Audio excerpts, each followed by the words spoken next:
सहनाववतु सहनौ भुनक्तु सह वीर्यं करवावहै तेजस्विनावधीतमस्तु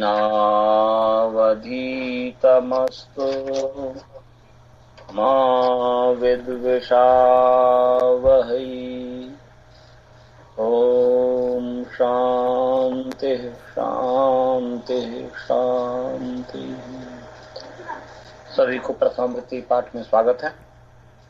अरे एक व्यक्ति जो है इसमें वो दोबारा फोन आ रहा है, हमने तो उनको तो जोड़ा था, वो या तो उनको पता नहीं चल रहा होगा, एक बार काट करके उनको करें क्या दोबारा? हाँ दोबारा जोड़ लॉजिक में क्या फर्क पड़ता है? हाँ, जो उनको ज्वाइन नहीं करने आता होगा शायद, या वो दोबारा एक बार करता हूँ, सभी उनको बता दीजिएगा कि ज्वाइन किया जाता है। अभी एक बार कट के फिर करता हूँ। प्रत्याहार के संबंध में आप लोगों को बताया था। किसी को कोई शंका है जो प्रत्याहार कहते हैं समझ में नहीं आया हो?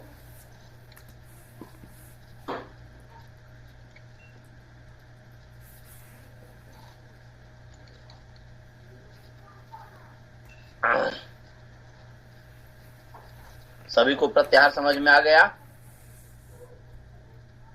जी। कोई बोल नहीं रहे हैं। प्रत्याहार समझ में आ गया अनंत जी? जी समझ में आ गया। चलिए प्रतीक जी, प्रत्याहार शब्द जो है किन किन अर्थों में प्रयुक्त है यहाँ पर, किन किन कारकों में?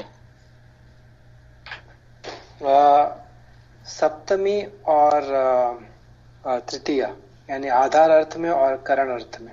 Very nice.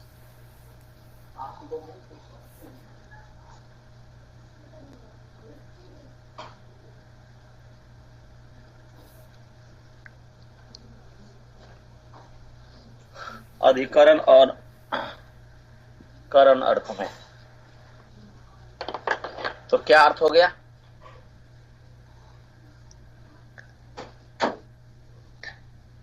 तो इसका राशि क्रियन्ते, संक्षिप्यन्ते संक्षिप्यन्ते प्रत्याह्रियन्ते। नहीं, शुरू तो करेंगे प्रत्याहार है तो इसलिए प्रत्याह्रियन्ते ही। प्रत्याह्रियन्ते का ही अर्थ है राशि क्रियन्ते और संक्षिप्यन्ते। करण अर्थ में करेंगे तो इसका क्या विग्रह होगा?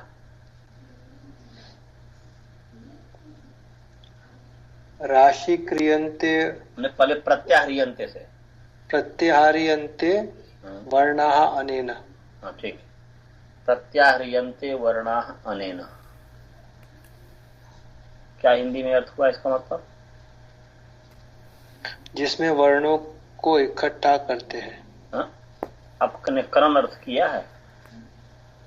हाँ, जिससे वर्णों को इकट्ठा करते हैं, जिसके द्वारा वर्ण को संक्षिप्त किए जाते हैं, एकत्रित किए जाते हैं। और जब अधिकरण अर्थ करेंगे तो क्या होगा? जिसमें वर्णों को इकट्ठा करते हैं। परंतु अर्थ दोनों से एक ही होता है, अण अक इत्यादि। अब जो है आज जो मैं बताऊंगा, फिर हमारा जो प्रसंग चल रहा है कि अष्टाध्यायी के वर्तमान समय में कौन उद्धार किया। जब भगवान पाणिनि जी ने जो अष्टाध्यायी का प्रणयन किया, जब उन्होंने बनाया, तो उस समय बहुत सारे विरोधी व्यक्ति उस अष्टाध्यायी को समाप्त करने के लिए लग गए। तो उस समय कात्यायन ऋषि आए और उस अष्टाध्यायी का उद्धार किया। और कात्यायन के 1500 वर्ष बाद उस समय भी अष्टाध्यायी के ऊपर आपत्ति आने लग गई कात्यायन को प्रापत्ति आने लग गई, तो फिर जो है महर्षि पतंजलि जी ने इन दोनों का उद्धार किया, व्याकरण का उद्धार किया, अष्टाध्यायी का उद्धार किया। क्योंकि जो है कुछ दुष्ट तो हर समय होते हैं, और जो ईर्ष्या द्वेष इत्यादि से जो ग्रसित होते हैं, जिसकी बुद्धि ऋषित्व नहीं होती है, ऋषि वाली बुद्धि नहीं होती है, तो वो तो विरोध करता ही है, स्वार्थी व्यक्ति। तो इसलिए अपने समय में जैसे कात्यायन ने, पतंजलि ने, महर्षि पतंजलि जी ने अष्टाध्यायी का उद्धार किया, व्याकरण का उद्धार किया, ऐसे ही जब अष्टाध्यायी समाप्त होने के कगार पर था, तो गुरु विरजानंद जी ने और महर्षि दयानंद जी ने अष्टाध्यायी का उद्धार किया। तो आइए, जिस स्वामी दयानंद सरस्वती ने किया, गुरु विरजानंद जी ने किया, उनके संबंध में हमने कुछ बता दिया था। और ये जो परंपरा है, ब्रह्मदत्त जिज्ञासु जी की जो परंपरा है, ये गुरु परंपरा है, परंपरागत है। क्योंकि हमने बताया था कि युगल किशोर जी जो है गुरु विरजानंद जी के शिष्य हुए, जैसे महर्जान जी हुए, और युगल किशोर जी के शिष्य हो गए ब्रह्मदत्त जिज्ञासु, और ब्रह्मदत्त जिज्ञासु जी के शिष्य हो गए दृष्टि मीमांसक जी। और उस तरीके से अभी भी जो है सोनीपत में पठन पाठन चल रहा है इस तरीके से, और उसी परंपरा में हम सभी हैं। तो अब हम, जिसने कहा वेदों की ओर लौटो, जिसने वेद का उद्धार किया और शास्त्रों का उद्धार किया, शास्त्रों के संबंध में आज भी जो ऋषि दयानंद को नहीं जानता है, ऋषि दयानंद के साहित्य को न पढ़ करके केवल उनसे द्वेष करता है, वह जो है आज भी मानता है कि दर्शनों में आपस में विरोध है। कहता है कि महर्षि कपिल तो ईश्वर को नहीं मानते थे, इत्यादि इत्यादि। माने आपस में दर्शनों में मतभेद है, ऐसा कहा करते हैं आज भी जो अज्ञानी है, जो इस चीज को समझते नहीं है, बस एक तरफ पढ़े हुए हैं। परंतु महर्षि दयानंद ही ऐसे व्यक्ति हुए जैमिनी मुनि के बाद। अब पाणिनि जी के समय क्या था स्थिति मुझे नहीं पता, वो इतिहास से पता चलेगा। परंतु जहां तक मुझे जानकारी है कि ऋषि महर्षि लोग जो है, पाणिनि जी हो गए, महर्षि पतंजलि जी हो गए, तो ऋषि कोटि में हो गए। तो इन लोगों को तो पता ही था कि आपस में विरोध तो है ही नहीं है, आपस में शास्त्रों में किसी में आपस में विरोध नहीं है। परंतु ऋषि परंपरा जब समाप्त हुई, तो ऋषि परंपरा समाप्त होने के बाद लोगों में ये भ्रांति पैदा हो गई कि जो है आपस में शास्त्रों में, दर्शनों में, फिलॉसफी में विरोध है। तो उसका समाधान ऋषिदास जी ने सत्यार्थ प्रकाश में किया कि नहीं, आपस में विरोध नहीं है।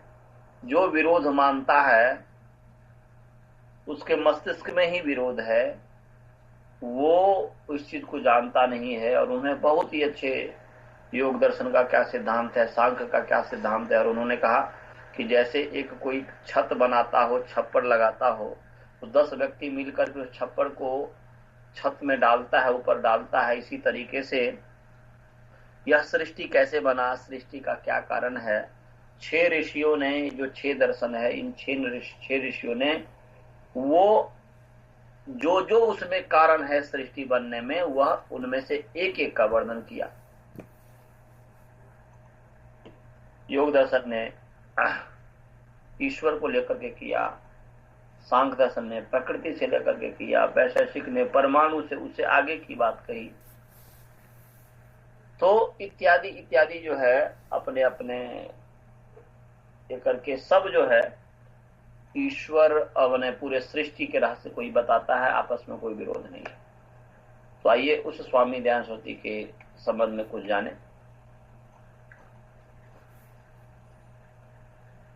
स्वामी दयानंद जी गुजरात के थे और गुजरात में एक राज्य है जिसका नाम मोरवी है, और मोरवी राज्य में एक गांव है जिसका नाम है टंकारा। तो मोरवी राज्य के जो टंकारा गांव है, उस टंकारा गांव में करशन जी जो तिवारी, कृष्णलाल जी तिवारी के घर में जो है इनका एक बालक का जन्म हुआ संवत 1881 में, और नक्षत्र था मूल। मूल नक्षत्र में इसका जन्म हुआ। आजकल व्यक्ति जो है मूल नक्षत्र में जन्म लेता है तो कहते हैं कि भाई मूल नक्षत्र में जन्म लेना अच्छी बात नहीं है। मूल नक्षत्र में जन्म लेना अच्छी बात नहीं है। लोग जो है पौराणिक लोग जो है जो फलित ज्योतिष को मानने वाले हैं वो लोग जो है उसकी शांति इत्यादि कराते हैं। परंतु देखिए इन्होंने मूल नक्षत्र में जन्म लेकर के क्या किया, देश की दिशा ही बदल दी। ऐसे कृष्ण भगवान के संबंध में अष्टमी को जन्म लिए थे कृष्ण पक्ष में। तो देश की दशा और दिशा कृष्ण भगवान ने अपने समय में बदली, ऐसे ही महर्षि दयानंद जी ने अपने समय में देश की दशा और दिशा दोनों बदली। तो इनका जन्म जो है मौरवी राज्य के करशन जी तिवारी जो है, कृष्णलाल जी जो तिवारी है, उनके घर में, और संवत जो है विक्रम संवत 1881 में 1881 में मूल नक्षत्र में इनका जन्म हुआ। एक बालक का जन्म हुआ जिनका नाम उनके पिताजी ने रखा मूल शंकर। जैसे महर्षि पाणिनि के पिताजी ने उनको रखा था आहिक, ऐसे ही इस बालक का नाम मूल शंकर रखा गया। और इनके माता का नाम यशोदा बाई था, वहां पर सभी को बाई तो कहते ही हैं। और मूल शंकर की जो पिताजी थे बहुत ही निष्ठावान और शिव के भक्त थे। ये शैव संप्रदाय के थे, शिव के भक्त थे। तो स्वाभाविक है कि जो व्यक्ति जिससे प्रभावित होता है तो वह अपना संस्कार बच्चों को देता ही है। तो जब मूल शंकर जी 10 वर्ष के हो गए तो मूल शंकर जी को जो है शिव जी का पूजा करना सिखाया, कराना सिखाया, आरंभ कर दिया। और 11 वर्ष की अवस्था में उनको यजुर्वेद याद करवा दिया। अब जब 14 वर्ष की अवस्था के जब वह मूल शंकर जी हुए तो 14 वर्ष के प्रारंभ में ही दिनांक जो है 22 फरवरी 1838 ईस्वी को गुरुवार को जो है मूल शंकर जी से शिवरात्रि का व्रत रखवाया गया। अर्थात मूल शंकर जी ने शिवरात्रि का व्रत रखा, शिवरात्रि का व्रत रखा। और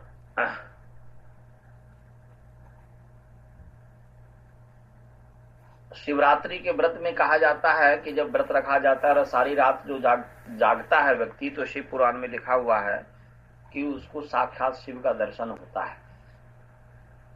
बहुत बड़ी शिव की महिमा गाई गई हुई है। तो ये जो जागरण, शिवरात्रि का जो जागरण था,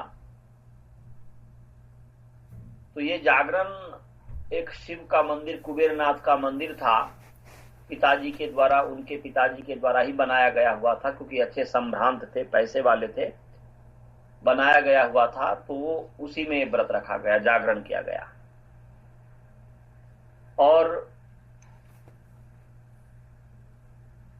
पिताजी ने कहा कि रात भर जगना है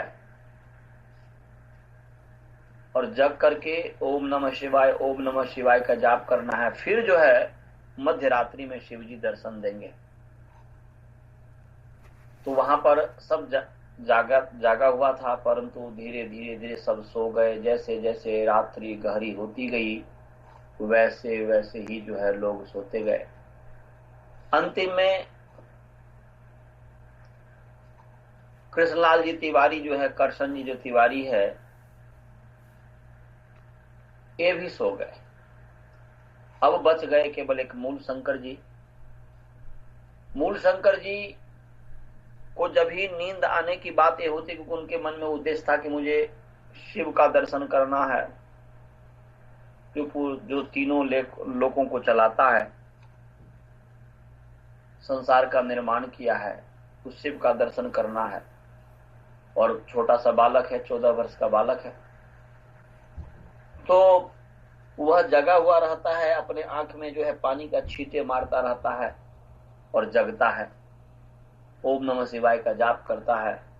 परंतु उसी बीच में मध्य रात्रि में क्या होता है, घटना घटती है कि वो जो जागे थे उस जागरण में उन्होंने देखा कि चूहा जो है शिव के पिंडी पर चढ़ गया और उस पर जो है जो कुछ भी नैवेद्य इत्यादि था उसको खा रहा था। उसी पर लघुशंका करना, उसी पर ही लेटिन करना, सब ये किया। जब इस दृश्य को मूल शंकर ने देखा तो पिताजी को जगाया कि पिताजी पिताजी इधर आइए। और वो पिताजी जब आते हैं फिर देखते हैं, बोलते क्या यही जो जिस शिव की बात आप हमें सिखाए थे कि शिव जी ऐसे हैं और बड़े बड़े जो बात कह रहे हैं, क्या यही शिव जी है जो अपने शरीर की रक्षा नहीं कर सकता? तो फिर जो है पिताजी मौन हो जाते हैं कुछ देर के लिए, फिर कहते हैं कि देखो बेटा, ये शिव तो केवल एक प्रतीक मात्र है, असली शिव तो कैलाश पर्वत पर रहता है, इत्यादि के संबंध में, मतलब उनके संबंध में कहा। जब इस प्रकार की बात हुई, पिताजी के प्रश्न से जब संतुष्ट नहीं हुए तो बोले कि मुझे घर जाना है रात्रि में। तो बच्चा था, हट किया कि मुझे घर जाना है। तो वहां पर पुलिस जो होता है, क्योंकि वो बहुत बड़े ऑफिसर थे उनके पिताजी, वह पूरे उस मतलब इसके जैसे आजकल बड़ा कोई कलेक्टर इत्यादि हो इस तरीके से, तो बहुत बड़े वो अधिकारी थे, उनके साथ जो पुलिस इत्यादि लगा हुआ रहता था। तो पुलिस के द्वारा जो है उन्होंने घर पे भिजवा दिया। और जब घर पे जाते हैं तो वहां पर द्वार खटखटाते हैं अपनी माँ का, तो कहते हैं कि माँ दरवाजा खोलो माई कि शिव जी मिला नहीं माँ मेरी। माँ, ऐ माँ, मुझे भूख लगी हुई है, दरवाजा खोलो। जिस शिव जी को मैं प्राप्त करने के लिए गया था वो शिव जी मुझे मिला नहीं, मुझे भूख लगी हुई है, मुझे भोजन दो। और माँ तो बहुत ही, हर व्यक्ति का, हर बच्चे का माँ तो बच्चे से प्यार करती ही है। उसने कहा था, उसने कही कि बेटा हमने तुम्हें कहा था कि तुम भूखे नहीं रह सकते, चलो अच्छा पिताजी को नहीं बोलना, चुपचाप खा लो। वह खा लेता है, परंतु पिताजी को पता तो चल ही जाता है। सुबह में आते हैं तो डांटते इत्यादि हैं, परंतु फिर सुबह मौन रहते हैं। और उसी दिन उनके मन में होगा कि ये तो शिव नहीं हो सकता, हमें सच्चे शिव को खोजना है।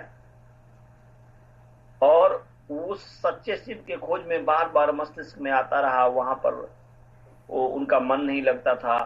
वो कहे कि पिताजी हमें जो है दूर के गांव, दूसरे गांव में जो है विद्वान रहते हैं, उससे मुझे पढ़वा दीजिए, मैं पढ़ना चाहता। तो वहां पर पढ़ने के लिए जाया करते थे मूल शंकर जी, संस्कृत। फिर जो है वहां पर अपनी भावना मूल शंकर जी ने बता दिया कि मुझे तो विवाह इत्यादि करने की इच्छा नहीं है। परंतु मूल शंकर की जो गुरु जी हैं, जो जहां पढ़ने के लिए जाते थे, उन्होंने उनके पिताजी को कह दिया कि ये तो बैरागी बनना चाहता है, जब इस तरीके की बात पिताजी को पता चला, माताजी को पता चला, तो उनसे बिना कहे ही जो है विवाह की तैयारी कर देते हैं। और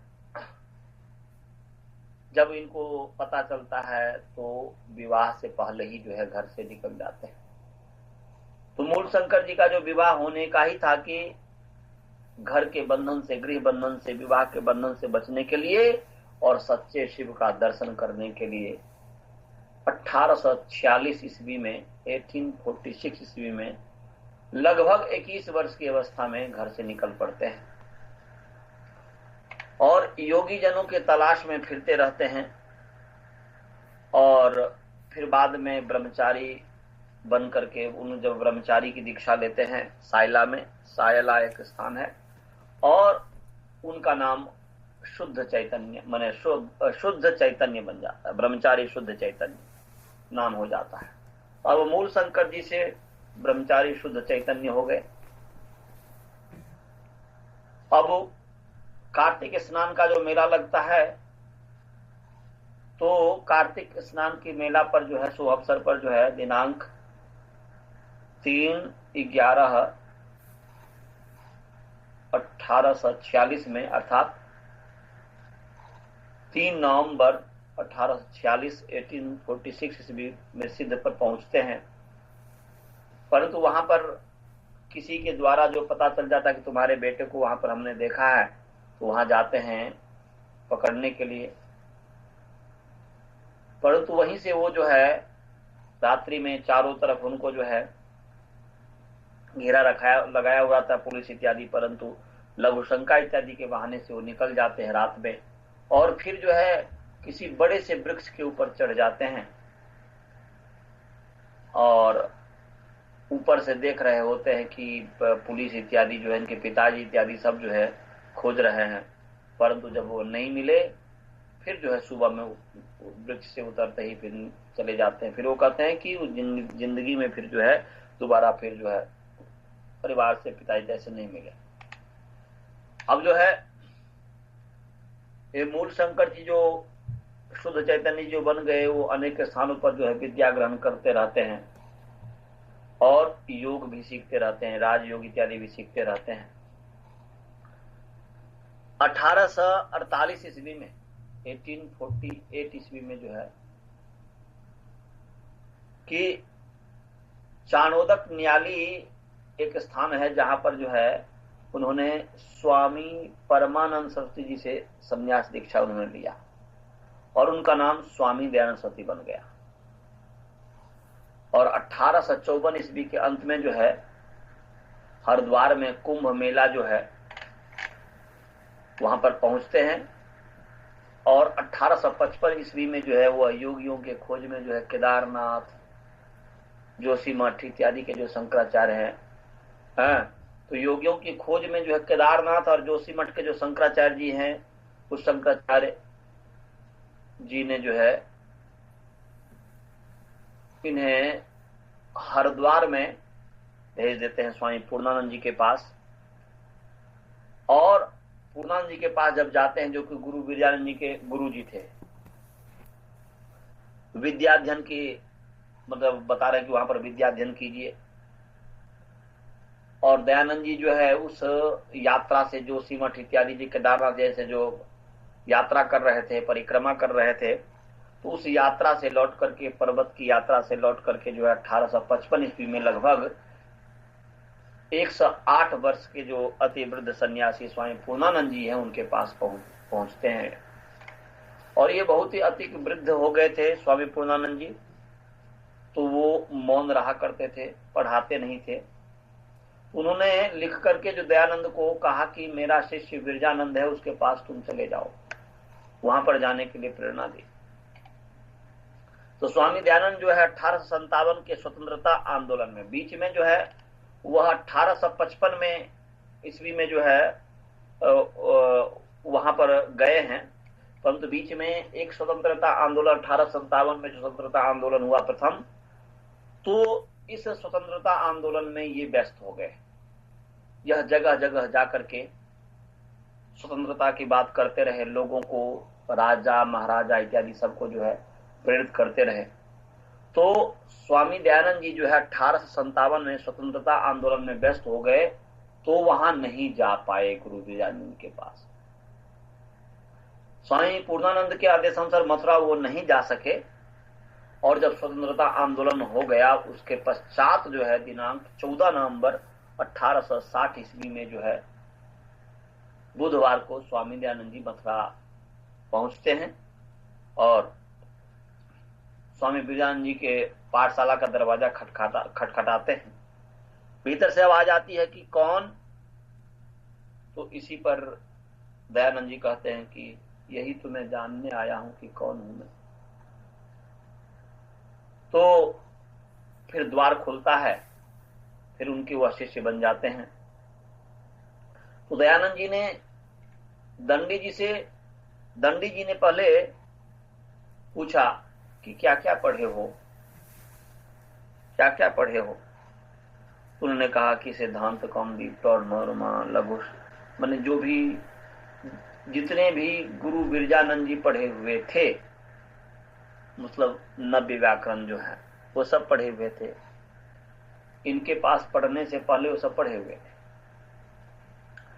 तो दयानंद जी ने कहा कि मैं ये सब पढ़ा हुआ हूं। बोल रहे हैं कि अभी तक तुमने जो कुछ भी पढ़ा है, तुम्हारे पास जो भी पुस्तक है उसको जाओ पहले यमुना नदी में फेंकाओ और उस सब को भूल जाओ। बोले कि ठीक है गुरुजी। जितने भी उनके पास पुस्तकें थी, बहुत सारी पुस्तकें थी, और जितने भी उन्होंने अध्ययन किया हुआ था, जितने भी सबको जा करके यमुना नदी में गुरुजी के आदेश से वो फेंकाते हैं। और फिर जब आते हैं तो फिर दयानंद जी ने दयानंद जी को जो है गुरु विजयानंद जी जो है अष्टाध्यायी महाभाष्य पढ़ाते हैं, वेदांत दर्शन पढ़ाते हैं, वेद के अर्थ कैसे करना है इसकी पद्धति को बताते हैं, इत्यादि का अध्ययन करवाते हैं। और जो आर्ष ग्रंथ है, ऋषियों का जो ग्रंथ है, उसकी महिमा, और जो अनार्ष ग्रंथ है वो उसकी कमजोरी, उसकी हीनता का जो रहस्य है वो समझाए उनको। अब जो है गुरु विजयानंद जी के पास जो है वेदार्थ की कुंजी भी उनको मिल गई। जो उनका जो खोज था सच्चा मार्ग का, वह सच्चा मार्ग भी मिल गया, सच्चा गुरु भी मिल गया, सत्य मार्ग भी मिल गया। और दयानंद जी ने जो है अब उनकी पढ़ाई जब समाप्त हो गई, तो पढ़ाई समाप्त होने के बाद दयानंद जी के पास तो केवल मात्र 2 लंगोट के सिवाय तो कुछ भी नहीं था। जो भी पुस्तक था उन्होंने फेंकवा दिया था। अब जो है अन्य जो गृहस्थ शिष्य थे उनके, तो जब वो विद्याध्ययन समाप्त किया उसके बाद तो उन्होंने जो भी गुरु जी की जो दक्षिणा है, क्योंकि दक्षिणा देनी ही चाहिए, दक्षिणा के बिना यज्ञ पूरा नहीं होता। जब मैं निरुक्त नहीं पढ़ा था तो मैं कहीं पर भी यज्ञ इत्यादि कराने के लिए जाया करता था, तो मैं जो अपना व्यक्ति होता था जिसको समझते थे कि भाई इनसे दक्षिणा नहीं लेना है, तो नहीं लेता था। परंतु जब मैं निरुक्त पढ़ लिया तो निरुक्त में साक्षात यास्काचार्य जी कहते हैं कि बिना दक्षिणा का यज्ञ पूर्ण नहीं होता। तो फिर उसके बाद हम जो है लेने लग गए। तो दक्षिणा अवश्य देनी चाहिए। यदि हम दक्षिणा नहीं देते हैं, यदि हम यज्ञ करवाते हैं, यज्ञ करते हैं किसी विद्वान को बुला करके, और यज्ञ बहुत बड़ी चीज है। यज्ञ बड़े बड़े यज्ञ, अश्वमेध यज्ञ, गोमेध यज्ञ, सोमयाग इत्यादि, ये सब बड़े बड़े यज्ञ होते हैं।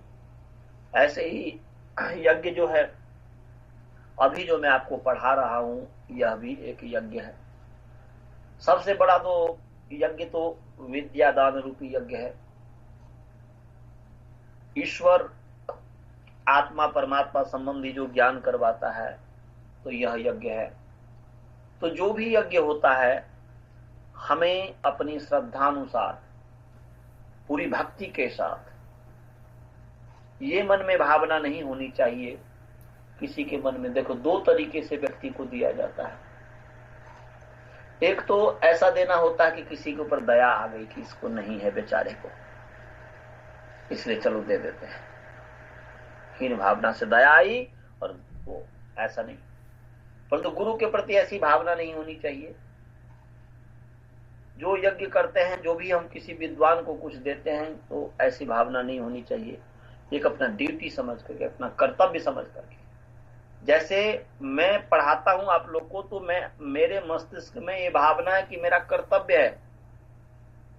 मैं अपना कर्तव्य समझ करके कि ब्राह्मण को बिना कारण ही 6 अंग सहित वेद पठन पाठन करना चाहिए, पढ़ाना चाहिए, पढ़ना चाहिए, इस उद्देश्य से मैं पढ़ाता हूं।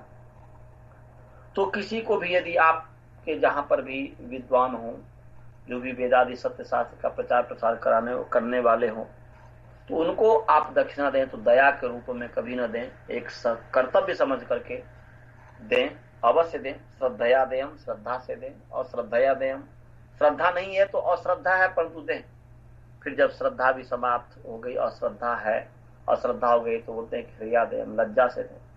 बोलते लज्जा भी नहीं है, निर्लज्ज हम यदि निर्लज्ज हो गए, लज्जा समाप्त है हमारी, तो बोलते हैं कि भया दें, डर से दें।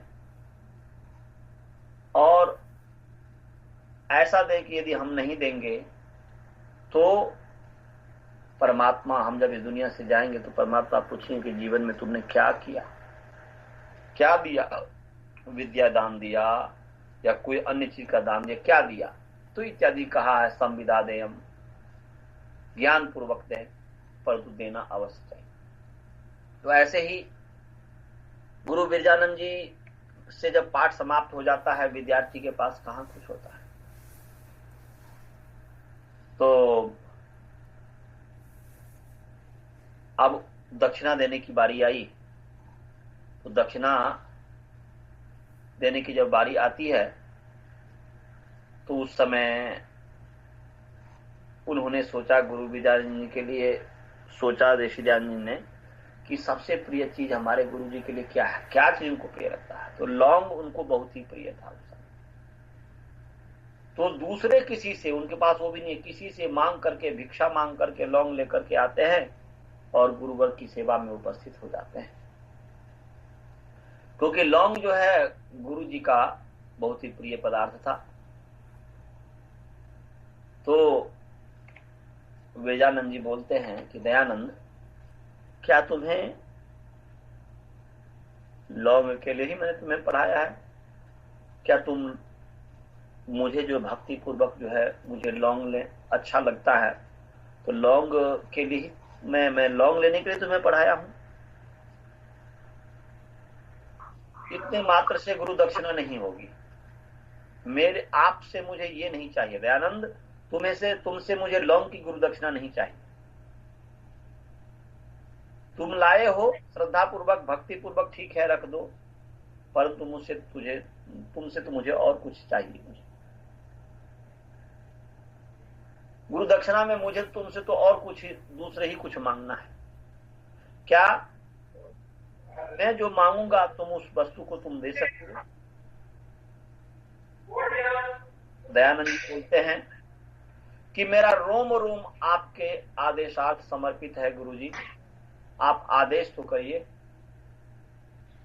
और विरजानंद जी जो है कहते हैं, दयानंद, देश में घोर अज्ञान फैला हुआ है। स्वार्थी लोग जनता को पथ भ्रष्ट कर रहे हैं। तुम इस अविद्या अंधकार को मिटाने के लिए अपने पूरे जीवन को समर्पित कर डालो। और दयानंद जी जो है पूरे सहर्ष स्वीकार कर लेते हैं, तथास्तु गुरु जी, और अपना सारा जीवन इसके बाद जो है वेद, अष्टाध्यायी, महावाष्य इत्यादि 8 ग्रंथों के प्रचार प्रसार में लगा देते हैं।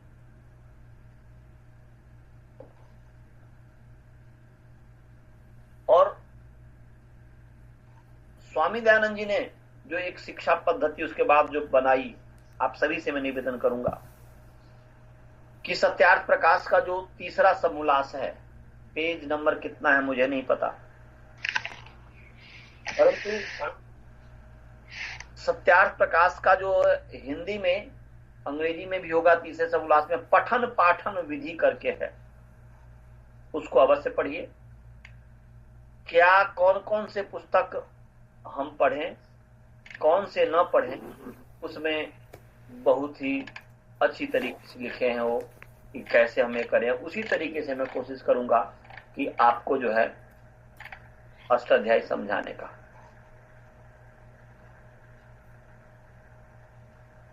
अष्टाध्यायी के संबंध में महर्षि जी कहते हैं कि जितना ज्ञान अष्टाध्यायी एवं महाभाष्य के पढ़ने से 3 वर्षों में होता है, ध्यान से सुनेंगे, जितना बोध अष्टाध्यायी एवं महाभाष्य के पढ़ने से 3 वर्षों में होता है, उतना बोध ज्ञान कुग्रंथ, कुग्रंथ बने सारस्वत चंद्रिका, कौमुदी और मनोरमा आदि पढ़ने से 50 वर्ष में भी नहीं हो सकता। ये हमारे गुरुवर महर्षि दयानंद, गुरुवर महर्षि दयानंद जी का वचन है कि अर्थात उन्होंने ये सब पढ़ करके अनुभव किया। बोल रहे हैं कि अष्टाध्याय महाभाष्य, इसीलिए गुरु विजयानंद जी कहते हैं कि अष्टाध्याय महाभाष्य 2 ही ऋषियों की पुस्तक है और अन्य जितने भी व्याकरण के पुस्तक हैं सब धूर्तों के द्वारा चेष्टित हैं, धूर्तों की लीला है। तो यहां पर महर्षि दयानंद जी जो अनुभव किए और उन्होंने जो जीवन में, अपने जीवन में करके दिखलाया, तो इसीलिए कह रहे हैं कि जितना ज्ञान अष्टाध्याय एवं महाभाष्य के पढ़ने से 3 वर्ष में होता है, उतना बोध कुग्रंथ सारस्वत चंद्रिका, कौमुदी और मनोरमा आदि पढ़ने से 50 वर्ष में भी नहीं हो सकता। तो 3 वर्ष में तो बुद्धिमान व्यक्ति के लिए है जो इसी के लिए लगे रहे। परंतु यदि हर दिन जो व्यक्ति पढ़ता है, केवल सप्ताह में 1 दिन 2 दिन जो छुट्टी रखता है, तो 4 से 5 साल में तो सामान्य से सामान्य व्यक्ति भी विद्वान बन जाता है। सामान्य से सामान्य व्यक्ति जो है पूरा व्याकरण का जो 50 वर्ष में नहीं हो सकता, वो 5 साल में 4 साल में हो सकता है। ऐसा क्यों होता है? तो कह रहे हैं भगवान दयानंद जी, क्योंकि महाशय महर्षि लोगों ने सहजता से जो महान विषय अपने ग्रंथों में प्रकाशित किया है, वैसा ये जो क्षुद्राशय हैं, क्षुद्र बुद्धि रखने वाले जो हैं, जो क्षुद्र आशय रखने वाले जो हैं, मनुष्यों के जो कल्पित ग्रंथ हैं, उसमें कभी भी नहीं हो सकता। क्यों कर हो सकता है? नहीं हो सकता। इसीलिए 8 ग्रंथ ही हमें पढ़ना चाहिए। महर्षि लोगों का जो आशय है, जहां तक हो सके वहां तक सरलता से समझाना, और जिस ज्ञान में थोड़ा ही समय लगे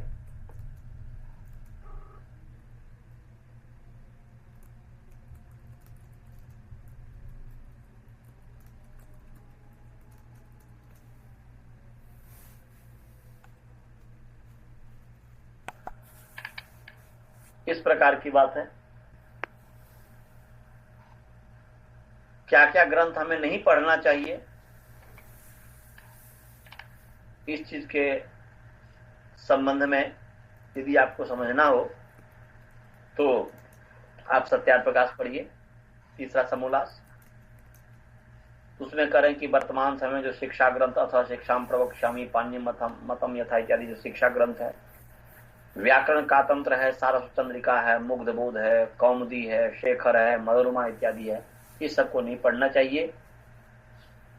आप जो है पहले अष्टाध्यायी महाभाष्य पढ़िए, उसके बाद आपको और यदि उसमें कुछ ये करना हो तो आप भले ही उसको पढ़ें और उसके जो है सत्यासत्य का निर्णय करें। परंतु विद्यार्थी अवस्था में पढ़ते समय में यदि आपने सिद्धांत कौमुदी हाथ में ले लिया, यदि आपने सारस्वत चंद्रिका, मुग्धबोध इत्यादि आपने ले लिया, तो जो है जो कल्याण होना चाहिए वो कल्याण नहीं हो पाएगा। ऐसा तो होगा कि संधि पढ़ लिया, ये पढ़ लिया, तो थोड़ा जो रट लिया, याद कर लिया, उतना में आपको लगेगा किसी के सामने की कोई दूसरे को कि वो बहुत कुछ जानता है, परंतु कुछ नहीं जानता है। तो इस प्रकार की बात होती है। तो इसीलिए हमें ऐसे ग्रंथों को न पढ़ करके हमें अष्टाध्यायी पढ़ना चाहिए। तो आप लोगों के ऊपर है कि मैं तो अष्टाध्यायी पढ़ाऊंगा ही, पढ़ाता ही हूँ, पढ़ाऊंगा ही अब। परंतु यह है कि आप लोग यदि अष्टाध्याय के प्रति अधिक ध्यान दें, कौमुदी इत्यादि यदि जो पढ़ते हैं उसको छोड़ दें, तो इससे आपका ही कल्याण होगा। तो अस्तु, वैसे तो मैंने कौमुदी इत्यादि पढ़ा हुआ है, तो जब अष्टाध्यायी में बात आएगी तो जहां पर इस तरीके की कोई बात आएगी तो कौमुदी की बात हम तो बता ही दिया करेंगे। उसके बाद जब पढ़ लें, उसके बाद आप कौमुदी पढ़ें, चंद्र शेखर पढ़े, मनोरमा पढ़ें, कुछ भी पढ़ें, कोई ऐसी बात नहीं। तो ये हमने संक्षेप में आपको बताया कि व्याकरण के उद्धारक कौन है। आचार्य जी, हाँ जी, ये एक छोटा सा प्रश्न है बोलिए।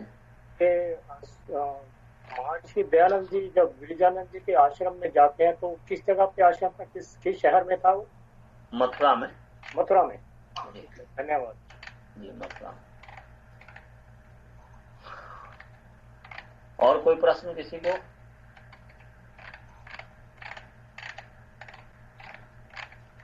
हमने बता दे, आज हम व्याकरण पर चर्चा नहीं करेंगे। कल से जो है हम प्रथमावृत्ति शुरू करेंगे। कल से कल से नहीं होगी। अभी जो है बालबोध जी इत्यादि आप लोग कब परीक्षा देना शुरू करेंगे? कब आपने निश्चय किया है परीक्षा देने का? हाँ जी, श्रवण जी, बालबोध जी, कब आपने शुरू किया, मन में सोचा परीक्षा देने का? शायद मेरी आवाज जा रही है, उनकी आवाज मुझे नहीं आ रही है। हम बाद में पूछ लेंगे और पूछ करके फिर मैं सूचना दे दूंगा, आपके पास ईमेल चला जाएगा नंद जी के द्वारा कि कब से फिर ये पाठ होगा, क्योंकि हम उससे परीक्षा लेना चाहते हैं। फिर जो है हम पढ़ाना शुरू करेंगे और इसमें जो भी परीक्षा देना चाहें दे सकते हैं। तो हम यहीं पर मंत्र पाठ करते हैं। यदि आप लोगों को कुछ पूछना हो तो पूछ सकते हैं। कोई प्रश्न है? नहीं जी, नहीं।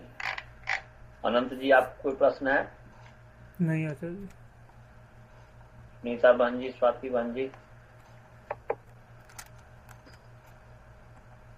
नहीं जी, नहीं। चलिए जी, ठीक है। तो मंत्र पाठ करते हैं। हाँ, ओम पूर्णमदः पूर्णमिदं पूर्णात् पूर्णमुदच्यते पूर्णस्य पूर्णमादाय पूर्णमेवावशिष्यते।